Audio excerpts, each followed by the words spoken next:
What is up, everybody? I went to Funnel Hacking Live last week, and I learned a bunch of things, and I figured I would share them with you.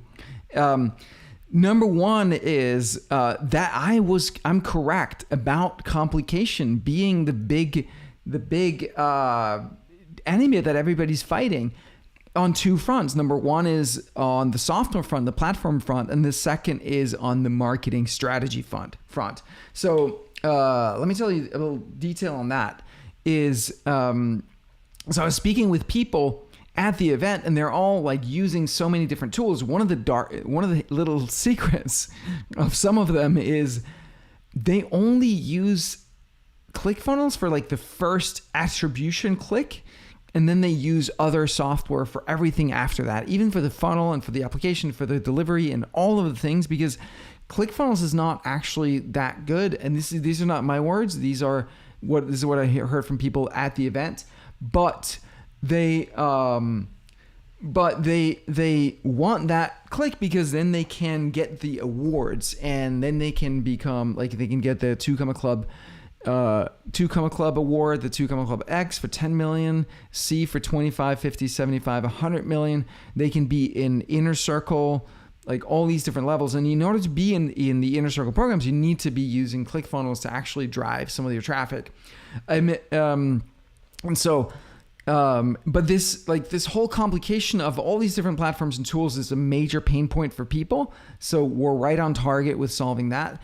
And also the complication of all the different strategies and tactics and techniques and all the marketing things that you have to do and all that stuff, which is exactly what I'm solving with the Simplero OS framework, where I'm putting it all together and giving you a very clear roadmap for how to actually build this stuff and what you want to do first and second and third, and giving you sort of all the things, the big overview over all of the things, so that you have that big picture for your puzzle. So it was great to see that that assumption was correct when sort of measured against that audience that was there. So 5,000 people gathered in Orlando. For those who don't know, Funnel Hacking Live is probably the biggest entrepreneur event. It's ClickFunnels' annual in-person conference.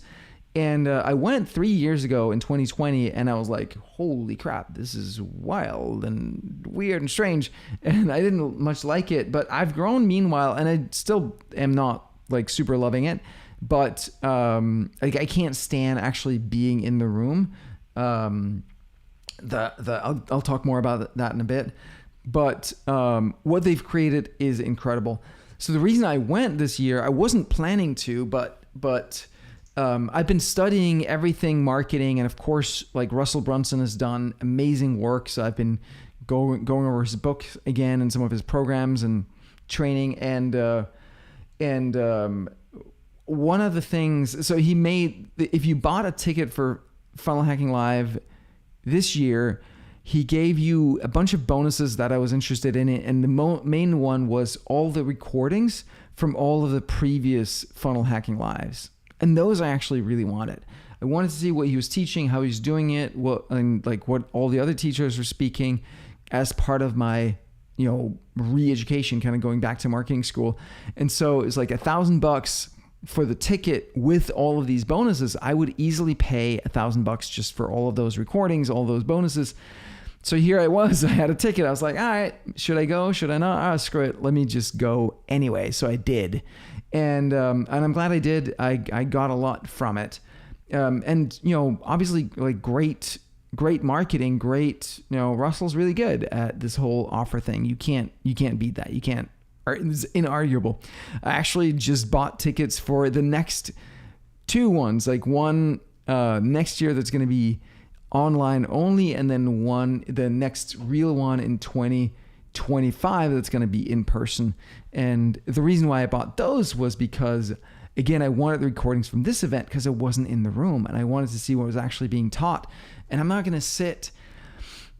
It's not going to sit in that room. So again, I'll get to the energy of the room later. All right. So number one, correct about the complication.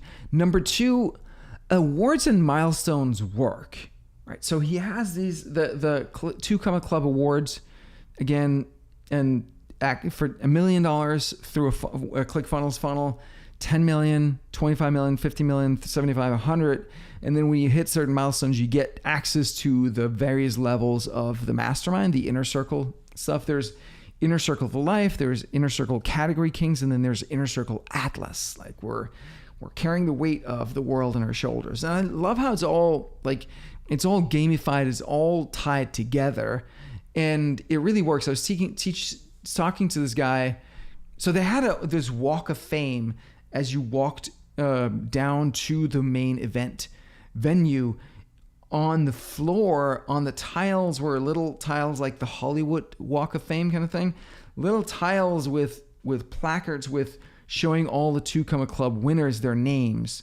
If you check my I think it's probably just only in my Instagram stories actually, so it's gone. But I did some videos of those showing like all the names, and then all the Two Comma Club, and then you get to all the Two Comma Club eggs, and then you get to all the Two Comma Club C, and then there's like the Two Heart Awards at the top, and you see all these names, and it was really powerful. It's like, oh shit, like it's like, it's really well done. I spoke with a guy there named Paul, and he was doing wealth coaching but also spiritual development, health, all that kind of stuff. He's like, start by, the wedge is the wealth. People want to make money, but then once you teach them how to make money and they're doing that, then, health and relationships and personal and spiritual growth becomes something that they're interested in. And so that was his business. So it was more kind of on the spiritual side, really. And this guy who was already doing multiple 8 figures, and then he was like, I want that damn award. And so he started to actually use ClickFunnels just for that. So he's like, send the traffic to a ClickFunnels funnel just so he could get his Two Comma Club award. Then he got the Two Comma Club award, and he was like, now I kind of want the X. And then he just kept going.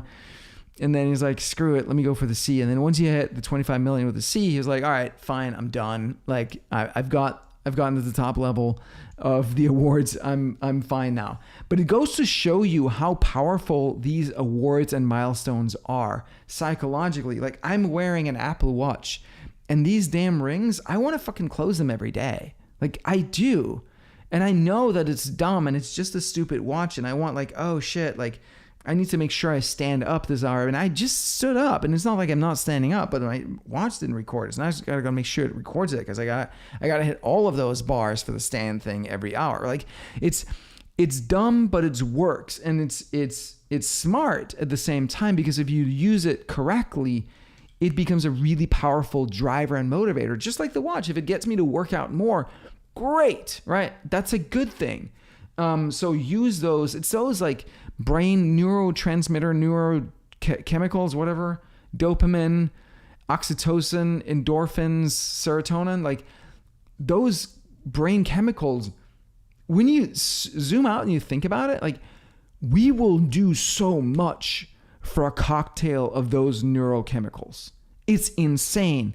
We will do things that are not good for us. We will go, like, people do weird sexual stuff and they get in trouble, or they steal, they do drugs, they do all kinds of illegal shit, and like, they'll do all kinds of things in order to get that hit of whatever that brain chemical is that they really want. Think about that. It's wild, but it works.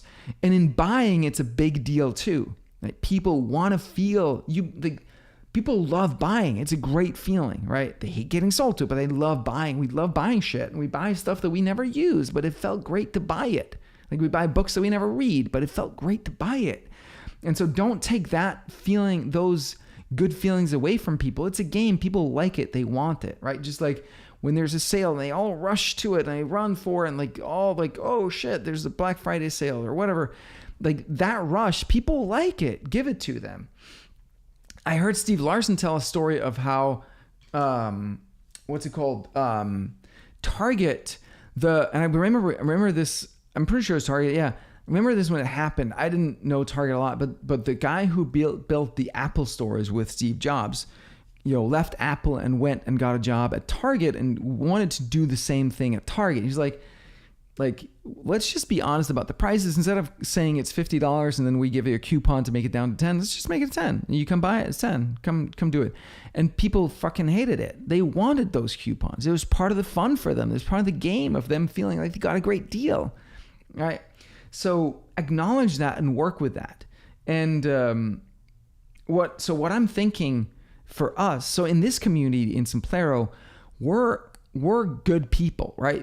People don't come to us because they want to get rich quick, or they want it like a quick scammy way to like make some money or something like that. It's not who we are. It's not in our DNA. It's not in the DNA of the culture of the company, but also in the culture of the community.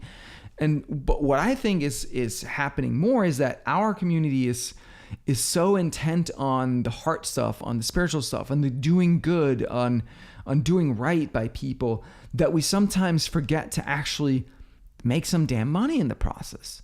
And so I think because those are some of the core values in this community, I think that some awards and milestones like that could actually work, right? If you're someone who has integrity and you know that you're here to do amazing work with people and make sure that you're delivering value, you're always keeping your word, you're always going to make it right if something goes wrong. If that's where you're coming from, then setting a target for yourself to make a bunch of money is great, because what it means is that you have to deliver more value to more people in order to make those numbers, right? So I think that can be super powerful in our line of work. Hang on, just make a note here because I wanted to say about the early access room, because it's similar. All right, so yeah, so I think that's something that I want to double down on or do in our community as well. Give you those milestones to work towards as a driver that's like, yeah, fucking did it. Like, get some kind of award. Like people really like that. We all do. It's just human nature that we like to have. Like, yeah, I fucking did that. Like, yeah, you ran the marathon. You get some kind of like, you get the shirt, the trophy or whatever. I don't know what that looks like, but you get the idea. And again, if your heart is in the right place and you have integrity, you're doing good work and you always make it right, then it's totally cool. I think there's a stigma around like wanting to make money, and I think we shouldn't have. As Zig Ziglar says, you can have everything you want in life if you help enough other people get what they want. If that's the mindset, then like go help more people get what they want. Like, that's a good thing, right? Business is fundamentally about solving problems for people and delivering outcomes for people. It's about doing good. That's why we're in business. That's what we get paid to do. So do more of it, and it's going to be great. All right. Which is why I love, business and entrepreneurship, because we're actually doing good work for other people, right? Especially the more of the inner work we do, the more good work we can do in the world through business. I'm not a lover of like philanthropy and giving money away, because it's like I love when there's a direct correlation between, hey, I deliver this value for you and I make this back in return, and the value that we're offering, the giving back that we're doing is through our services and our free content. Like, we can give free content away as well, right? Anyway, so the early access room was another thing. So if you're part of some of the programs, the Inner Circle and the 2 chemical bags and the funnel certification, what are these different programs that are 10K or more, then you get early access. It's kind of like the VIP room. And so you get access to the room every day, 15 minutes before everyone else.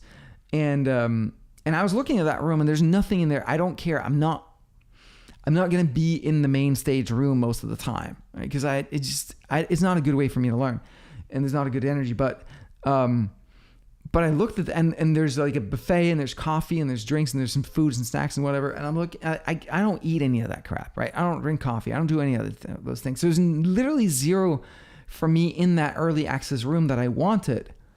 And yet I looked at that room and I was like, I want in there. Like, just because I can't get into that room, just because I don't have access, I want to have access, right? It's, again, part of that psychological mechanism that you want what you can't have. That's something that we can use effectively and ethically in our business, in our marketing, to be like, hey, these are the things that you get when you hit certain milestones, and when you are part of X program, like you get special treatments. Like I love the ability to fly business. I can pay more money to sit up front, have better space and have better service and not have to deal with all, some of the bullshit of commercial flying. I think that's great. Give that to people who want it, right? And I'd even rather fly private, right? All right, that was number 2. So number 3, the inner game. Russell had a talk, his opening talk, this is the only one that I saw in full, about the drifters, which he basically did the same talk last year, which I saw the recording of, but he talks about Napoleon Hill's book, Outwitting the Devil. And I'm still reading that, and it's remarkable. If you haven't read it, read it. Napoleon Hill died in 1970. I think his wife died in 1984.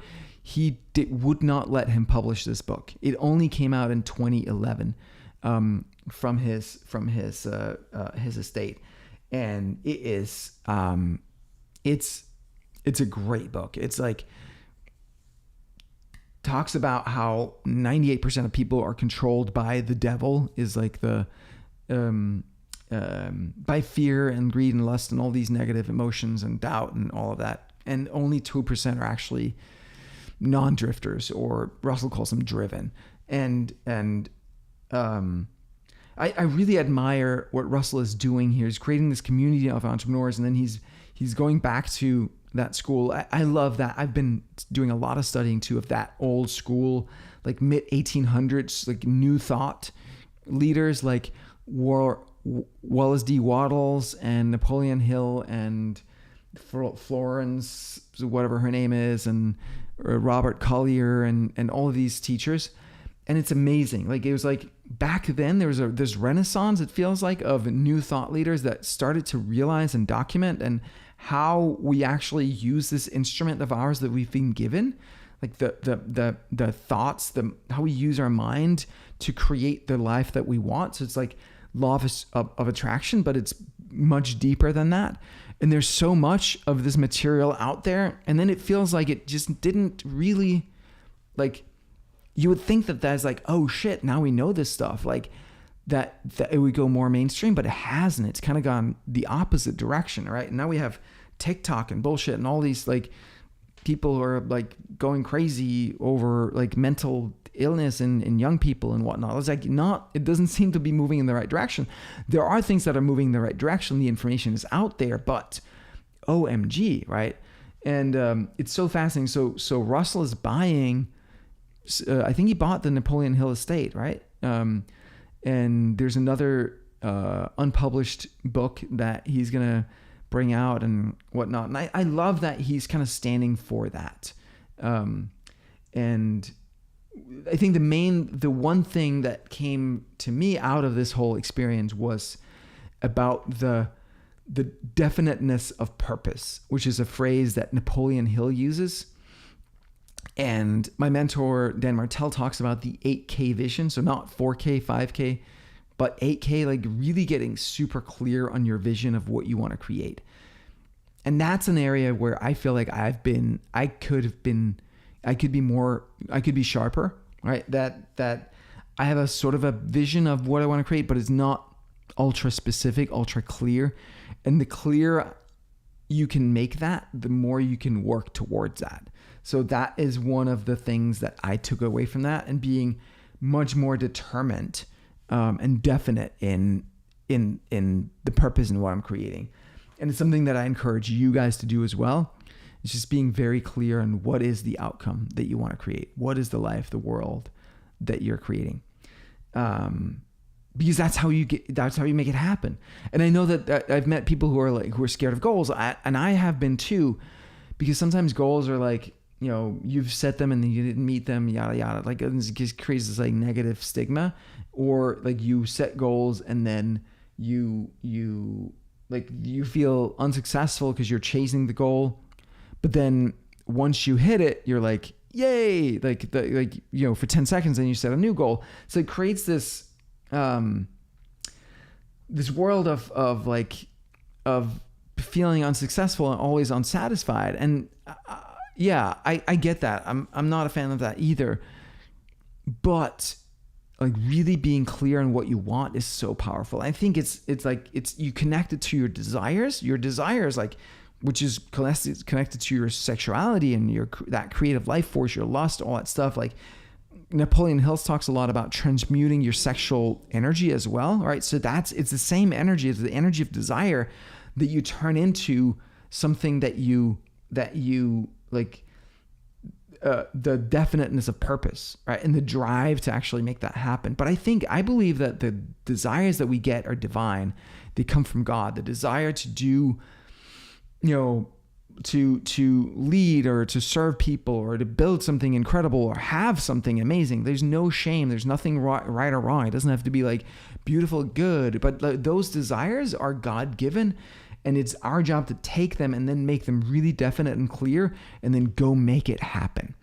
And honestly, for me to see how Russell has done this and how well he's done it and how quickly he's done it, created this movement of like hundreds of thousands of people that are entrepreneurs, and he giving them some of the inner game and the tactics and strategies and the books and the trainings, and then bringing 5,000 of them together at an event and all that. Like, it's amazing to see. And I'm like, that's what I want to do too, right? Create that movement of entrepreneurs. My movement is going to be different from Russell's, right? Russell is his. He's doing amazing. He's doing great stuff. My energy is going to be different. And so that leads me to sort of the energy in the room. I've hinted at that a couple of times. To me, it's like 5,000 people. It's like, the music's loud and it's like, get up and just like scream. It's like, and it's like that hyper. And it's kind of like you get that vibe of the feeling like everything happens kind of here and up. And you're like, for me, it feels like it's pulling me out of my body, out of my center. And like, I'm up here and I'm like, oh, right. That's the energy that I experienced in that room. What I want to create is the energy of like, we get into our bodies. We get calm, we get energized, but we get calm at the same time, right? And we center in our hearts and our solar plexus. Solar plexus, which is the center of power, right? And our gut, which is the center of our intuition. That's the center, right, of energy. And then we take that energy and we beam it out into the world from a very calm, very powerful place. That's the community that I want to create. That's the vibe that I want to create in my movement of entrepreneurs. But I want to create a movement of hundreds of thousands of entrepreneurs as well that are educated on both the systems and the simplicity and the strategies and all of that stuff, all the left brain stuff and all the right brain mindset, like really deeply connecting with yourself on your inside, uncovering your core pattern of inadequacy and your upper limits and all of that stuff so that you can really become free, like a movement of people who are doing the inner work, and where it's not just like rah, rah, rah, all that stuff, but like we're actually doing that work so that now the outer work just becomes that unlock. It's like, boom, because you unlock inside and then you're like, all right, I have clarity now. Boom, let me go. And it's a journey. It's always going to be a journey, but that's the kind of work. It's that mix and match of right brain, left brain, right brain, left brain, right? So when I start to do events, the vibe of those events are going to be very different. It's going to be much more grounded, also very energized. We're just going to move more. We're going to breathe more. We're going to actually like work with stuff. It's a whole different vibe that I want to create for my events. I feel like it's so many conferences and events are way too cerebral. It's just like all up here, left brain, and like that's not how we learn or how we grow. Like even for me these days, and I don't know about you, but for me, I can't, like listening to someone talk in 1x is like the least effective way for me to gather information, right? I would much rather grab the replay, the recording, go through it at 1.5, 1.7, 2x, depending on the speaker, and then have a transcript right there, and then be able to go and then stop and make notes and integrate, and then go back and rehear it, and then take down all the key nuggets, all the points. I'll go through it once quickly to gather sort of the highlights and know if it's something that's worth double clicking on. And then I go back one more time and do it slowly and carefully and pull out all the pieces. And that's how I integrate things. Like sitting in a room and hearing someone talk for, 2 hours or whatever and like really teaching all the things, like it's not great. It doesn't work for me. And so for that reason, I was barely in the room. Sorry, my dog is going crazy out there. Hang on. Yes. Stop. It's my hallway. It's my door. You don't get to do that. Go. Come.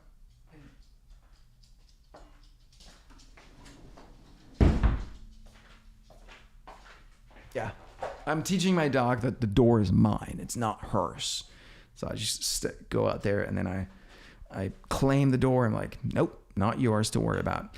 If you guys have a dog, if you haven't watched Cesar Millan, and my wife is like binge watched every single thing he's ever done. He's incredible. It's just completely changed our relationship with our dog. So if you're a dog owner, like check out Cesar Millan. His stuff is incredible. the episodes are like very produced and like kind of kitchen nightmare style, and like it's not the best way for me to learn, but it's worth it. It's good stuff. I wish you would do courses that were much more focused, but I haven't seen that yet. I'd pay a lot of money for that. Anyway, so where was I at? Yeah, the energy of the room. So I'm thinking like, how do you create an event where like you can do, I mean, some people kind of need to be put in a room in order to go through content, and that's fine. So we can do stuff for them, but for me anyway, like I go through it on my own, and that's how I can really absorb it. And then it can be helpful to have someone to work with and be able to ask questions, etc. And again, like not everybody's like me, but I'm curious like how you learn best and what works best for you. Cause that's what I want to do, is create an event that actually works well with how people actually learn and implement. And I want to be doing like more, I think probably more doing, and definitely more shifts and changes in movement and all that stuff. Cause like sitting in a chair, like this all day is like who you can't do that. Who works that way? Nobody, right? Like sometimes we'll go to Broadway and do some Broadway shows, and you sit in this like little chair, and you're like just sitting like that, and all this stuff is coming at you. Like if you turn kind of the camera around, instead of looking at the stage, you look at all the people in the audience. Everybody's just like sitting there. It's weird. Like who does that? My dog would never do that, right? It's weird that we, as an animal, as a mammal, like choose to do that. We go into this room and we just like sit there and stare. But that's what we do with TVs and with all kinds of things. I was in the airport lounge flying home from Funnel Hacking Live on Saturday, and there's it was mid-morning, and so many people drinking cocktails, alcohol, wine, whatever, and this mom was with her son, and the son was just sitting there staring at an iPad screen, headphones on, chowing down chips. Mom sitting there with a glass of wine, chowing down chips, reading a book. It's like, it's funny that we humans do that. Like we like to just be in that state where our bodies are just like paralyzed, and then we do something like food or alcohol to kind of numb out the senses and like stimulate those neurotransmitters. And then like just kind of occupy the mind, and we forget to be in our bodies. Human beings have bodies. It's a really important part of what we do, which is why I created Simplero Health. It's kind of a big deal, but we tend to forget it. So those are the things that I learned at Funnel Hacking Live 2023. Number one is that we're absolutely correct about complication being the enemy and people wanting simple platforms and strategies. They get overwhelmed by all the different gurus saying all the different things. Awards and milestones work. The Inner Game, Outwitting the Devil, Napoleon Hill. Absolutely read that book. Number four, creating this movement of entrepreneurs, which Russell has done, and I want to do that too. And then how the energy of the room, what it was, and how I want my room to feel. Those were my big takeaways. I also had my friend Daniel Pompa, who's a member, was there. He organized some dinners. We did a $6,500 tip for the staff at like a family restaurant, which is great. It just felt great to be able to do that for those people. They work so hard every freaking day.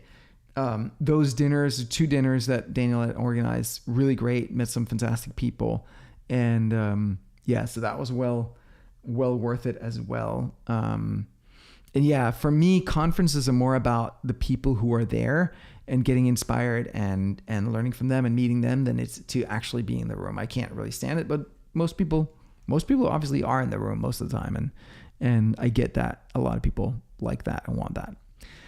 Alrighty, that was it for today. If you're not a customer of Simplero, go check out Simplero.com. It's a marvelous system to run your entire business.